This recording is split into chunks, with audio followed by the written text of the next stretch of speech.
एक बार की बात है। एक गांव में रोहन नाम का एक लड़का अपनी माँ सुनीता के साथ रहता था। सुनीता एक दयालु और मेहनती महिला थी। सुनीता ने अपने पति के निधन के बाद अकेले ही रोहन को पाल पोस कर बड़ा किया था।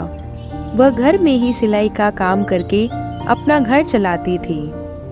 एक दिन जब सुनीता घर पर काम कर रही थी, उसका बेटा रोहन उसके पास आया और बोला, माँ, मैं पढ़ने के लिए शहर जाना चाहता हूँ। मेरे बहुत सारे दोस्त 10वीं के बाद शहर की बड़ी स्कूल और कॉलेज में पढ़ने जा रहे हैं। मैं भी उनकी तरह एक बड़ी स्कूल में पढ़ना चाहता हूँ और एक बड़ा आदमी बनना चाहता हूँ।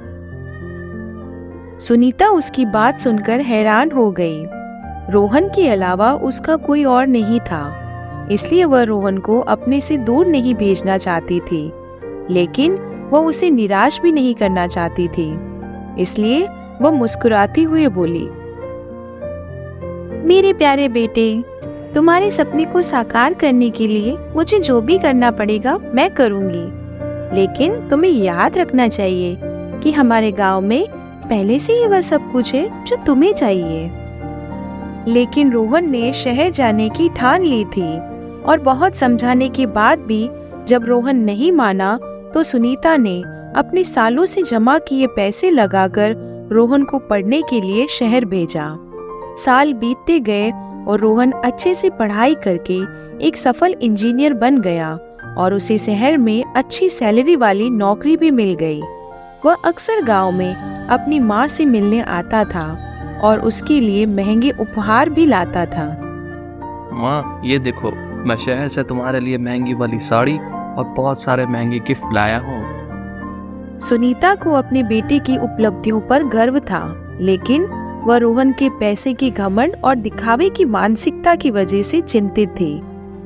एक दिन जब रोहन अपनी माँ के सामने अपनी महंगी चीजों का प्रदर्शन कर रहा था तो सुनीता ने कहा, मेरे प्यारे बेटे, याद रखना, ये सारी संपत्ति अस्थायी है। ये तुम्हें कुछ पल की खुशी दे सकते हैं, लेकिन असली खुशी तुम्हारे अंदर की सादगी, सच्चाई और दयालुता है, जो हमेशा तुम्हारे साथ रहेगी। रोहन ने उस समय तो अपनी माँ की बातों को टाल दिया, लेकिन उसने महसूस करना शुरू कर दिया कि तमाम सुख सुविधाओं के बावजूद भी वह वास्तव में उतना खुश नहीं है। एक दिन उसकी नजर गांव के बच्चों पर पड़ी जो टूटे हुए खिलौनों से खेल रहे थे। ऐसा लग रहा था कि जैसे वे अपने जीवन का सबसे अच्छा समय एक साथ हंसते और खेलते हुए बिता रहे हो। रोहन को वे दिन याद आ गए जब वह भी गांव में अपने दोस्तों के साथ बिना किसी खिलौनों और गैजेट्स के साथ खेला करता था। उसे एहसास हुआ कि उसकी माँ बिल्कुल सही थी। वह अपनी माँ के पास गया और अपने व्यवहार के लिए माफी मांगी। माँ, मुझे एहसास हो गया है कि हमारे पास चाहे कितनी भी धन संपत्ति हो, लेकिन हमें सच्ची खुशी जीवन में साधारण चीज़ों से ही मिलती है। मुझे जीवन की ये अनमोल सीख देने के लिए आपका बहुत बहुत शुक्रिया माँ। मुझे खुशी है तुमने ये सबक सीख लिया मेरे बेटे। रोहन शहर लौट आया, लेकिन इस बार बदली हुई मानसिकता के साथ। वह जीवन में छोटी छोटी चीजों की सराहना करने लगा और दूसरों के प्रति अधिक दयालु हो गया। साथ ही उसने अपने धन का सदुपयोग करने का सोचा।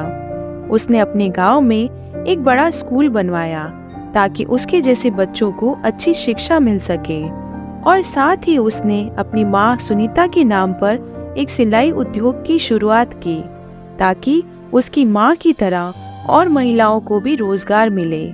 सुनीता अपने बेटे के परिवर्तन को देखकर बहुत खुश थी और उसे गर्व था कि उसका बेटा एक दयालु और उदार आदमी बन गया है। इस तरह से कुछ ही समय में रोहन शहर और गांव दोनों में एक सफल और सम्मानित व्यक्ति बन गया, लेकिन वह अपनी माँ द्वारा दी गई सीख को कभी नहीं भूला।